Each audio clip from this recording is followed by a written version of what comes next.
کیا زمین سے پیٹرول کے ذخائر کا نکالنا حرام نہیں ہوگا؟ میری گفتگو اپنے آخری مرحلوں میں داخل ہوئی.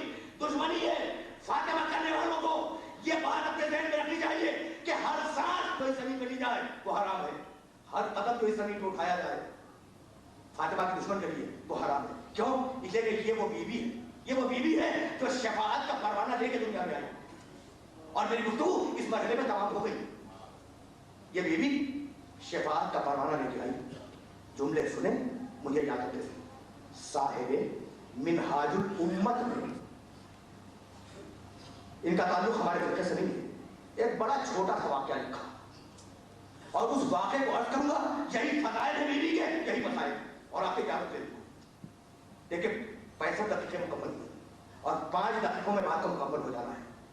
صاحب منہاج الامت کہتے ہیں کہ جب بیوی کی وفات کا وقت آیا تو انہوں نے علی سے کچھ وصیتیں کی. وہ وصیتیں کل عرض کروں گا آپ کے کل شب میں، لیکن آج فقط اس واقعے کو سنیں، مجھے یاد رکھتے ہیں. یہی فضائل ہیں اور یہی بیوی کے مسائل ہیں. جب وصیتیں فرما چکی تو کہنے لگی کہ یا ابا الحسن، علی سے کہا یہ جو طاق دیکھ رہے ہیں اس طاق میں وہ شیشی رکھی ہوئی ہے، تو جب آپ مجھے کفن پہنا دیں تو یہ شیشی میرے کفن میں رکھ دیں. علی نے پوچھا بنت رسول کیا ہے؟ صاحب منہاج الامت کہتے ہیں اس شیشی میں کیا ہے؟ علی کہتے ہیں کہ میرے دل میں یہ خیال پیدا ہوا تھا کہ شاید اس میں وہ آنسو جو سیدہ نے خوف خدا میں بہائے اور انہیں جمع کر دیا. کہا بنت رسول کیا ہے اس شیشی میں؟ کہا علی اگر نہ پوچھو تو بہتر ہے. کہا کہ نہیں بنت رسول بتاؤ میرے حق کے ساتھ بتاؤ اس شیشی میں کیا ہے. فتنفست السعداء، شہزادی نے ایک ٹھنڈی سانس لی. بھائی جملے سنے اور مجھے یاد ہوتے تھے. کہا ابو الحسن تم نے یہ پوچھ کر مجھے شادی کا دن یاد دلا دیا. اجب اللہ بابا شہزادی کو روایت، بابا میرے حجرے میں داخل ہوئے اور کہا کہ بیٹی میں نے تیری شادی علی کے ساتھ اتنے درہم پہ طے کی مہر، تو راضی ہے؟ تو میں نے کہا بابا میں علی سے شادی کو تو راضی ہوں لیکن اس مہر پر راضی نہیں. بھائی عمر پلٹے، پلٹ کے باہر جا رہے، جبریل آئے، سلام کیا.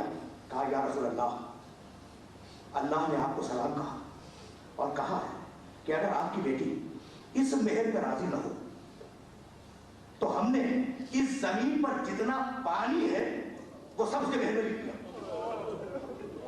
یہ ہے شہزادی کہہ رہی ہے. فقط وہ جملہ کر لو، جتنا پانی ہے نا وہ ہم نے شہزادی کے مہر میں تیری بیٹی کی مہر میں لکھ دیا. پیغمبر پلٹے، میرے باپ پلٹے، خوش ہو کے پلٹے. کہا بیٹی اللہ نے اس دنیا کا سارا میٹھا پانی تیرے مہر میں لکھ دیا، اب تو راضی ہے نا؟ کہا بابا میں شادی پر راضی ہوں لیکن اس مہر پہ بھی راضی نہیں ہوں.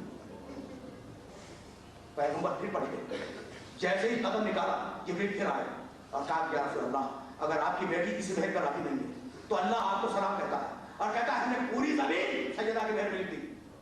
پیغمبر خوش ہو کے پھر پلٹے، کہا کہ بیٹی اب تو پوری زمین تیرے مہر میں لکھ دی، اب تو راضی ہے نا؟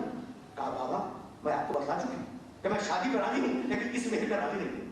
بیٹھ گئے پیغمبر اور کہا بیٹی پھر تم مہر میں کیا چاہتی ہے؟ بھائی سنے نہیں شہزادی کے جملے، بس یہی تعلیم کو تمام ہو جانا ہے، اس کو یہی ختم ہو جانا ہے. کہا کہ بیٹی چاہتی کیا ہے، مہر میں چاہتی کیا ہے؟ تو شہزادی نے کہا کہ بابا میں نے اکثر راتوں میں دیکھا ہے کہ آپ آدھی رات کے قریب اپنے حجرے سے نکل کر زیر آسمان بالوں کو بکھرا دیتے ہیں اور اپنی امت کی بخشش کے لیے دعائیں مانگتے ہیں. تو بابا میں اپنے محل میں آپ کی امت کی بخشش مانگ رہی ہوں. شہزادی کہتی ہے ابھی یہ جملہ تمام نہیں ہوا تھا کہ جبریل ایک بھڑکا لائے، بسم اللہ الرحمن الرحیم، یہ خدا